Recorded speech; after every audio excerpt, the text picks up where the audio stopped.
Now it's time for invited talks. I request Dr. Shweta Katna ma'am to please come on this dais. Good afternoon, everybody. Today, I would be speaking about extending the horizons for cochlear implant. Basically, how the candidacy of cochlear implant has developed over the period of years. So basically, to start with, cochlear implant is a device which converts the mechanical stimulus into electrical stimulus, directly stimulating the spiral ganglion cells. It has evolved from a single channel to multiple channels. So the basic goal of every cochlear implant should be that the patient should do better than what he was doing with hearing aids. So that should be the goal for every patient we choose for cochlear implant. Yes, it is an emergency and should be treated. So what are the stages by which we do patient selection? First of all, age. Depending upon whether the patient is prelingual or postlingual, a thorough history regarding the duration of sensory deprivation in cases if the patient is postlingual, the duration of hearing aid use. Next, we process the patient for a thorough audiological, radiological, language assessment, psychological evaluation, and the medical fitness. So the pediatric cochlear implant candidacy. It has been revised by FDA from 2 years at 1990 to latest guidelines of 1 year in 2000, and just now it is even 9 months in certain scenarios. The recommended protocol is at 1 month we need to do a hearing screening, a evaluation at 3 months, and 6 months a thorough intervention. A robust newborn screening is what is the need of the hour so that we can identify these patients earlier. So at birth, an OAA is done. If the OAA is refer, a repeat OAA is done at 1 month of age, and it again comes refer, then a BERA is performed. So these are the revised guidelines as per 2019. 12 months through 7 years of age, the patient should have a profound bilateral sensory neural hearing loss, that is of more than 90 decibel hearing loss. The patient should be using an appropriately fitted hearing aid for at least 6 months in children who are between 2 to 7 years of age, and for at least 3 months in a child who is between 1 to 2 years of age. And they have little or no benefit from an appropriately fitted hearing aid. So what are the reasons for change in the age of this cochlear implant program? Is first, a better identification of the hearing loss, increased public awareness, professional awareness, and also change in technology. Literature has demonstrated that speech development is better in children between 2 years of age and normal. Also, the neural plasticity plays an important role. A thorough audiological evaluation is done by a play audiometry if the child is older, a BERA, and a free field testing. As a surgeon, the first and foremost, most important background would be provided by a radiological evaluation in the form of a CT scan and an MRI. The CT scan tells us about the bony dimensions, the access to the round window, the dimensions of the facial recess, the facial nerve anatomy, which are of utmost importance while performing the surgery.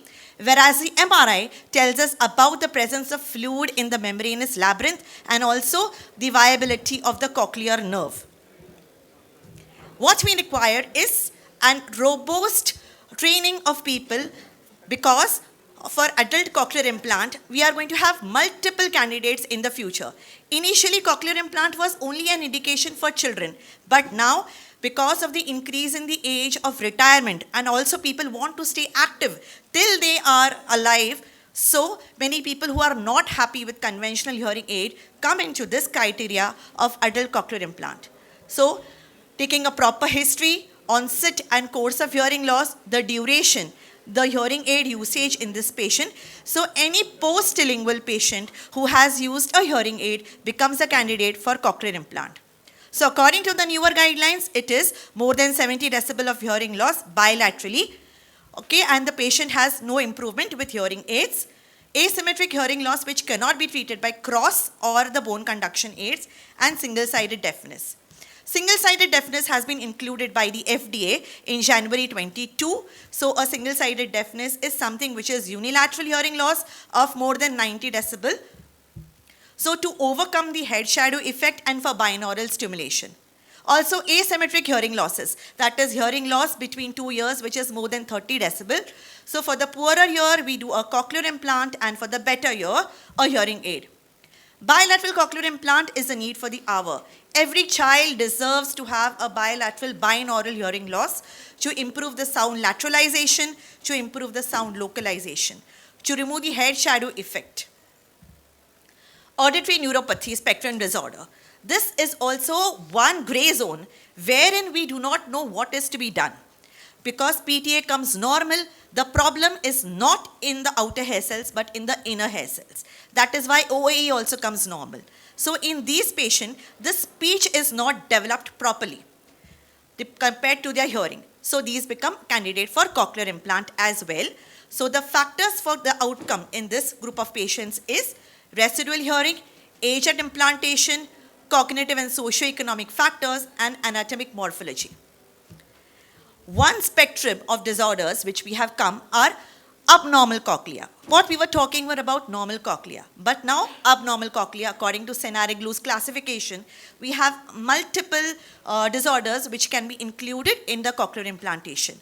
So starting with the Michel's deformity, cochlear aplasia, common cavity, then an IP1, cochlear hypoplasia, IP2, and the IP3 varieties. So Michel's deformity, this is beyond the scope of this, but yes, what I would like to suggest is Michel's aplasia, where there is no cochlear nerve, is a contraindication. Also, cochlear aplasia is a contraindication. We can definitely give a try of cochlear implantation in IP1, Mondini's, wherein there is a fusion of the middle and the apical turn, enlarged vestibular aqueduct, and we also can give a trial for incomplete partition type 3 cochlear implantation. What we require during this, during counseling of these patients with abnormal cochlea is telling the parents that the outcome would be different than people with a normal cochlea. Also, we have to anticipate for complications like CSF gushers, facial nerve anomalies. Also, the type of electrode would be different. Generally, straight electrodes are preferred. So the moral of the story is identify your own cochlea by choosing a perfect candidate, going through a proper history, radiology, audiology. So doing a wide exposure, doing a very good cochleostomy and a round window insertion, placing your electrode, and also most importantly a team approach, and sending the patient for therapy. Every patient operated should be every patient benefited by this particular technology by giving them a proper therapy post-operatively. Thank you.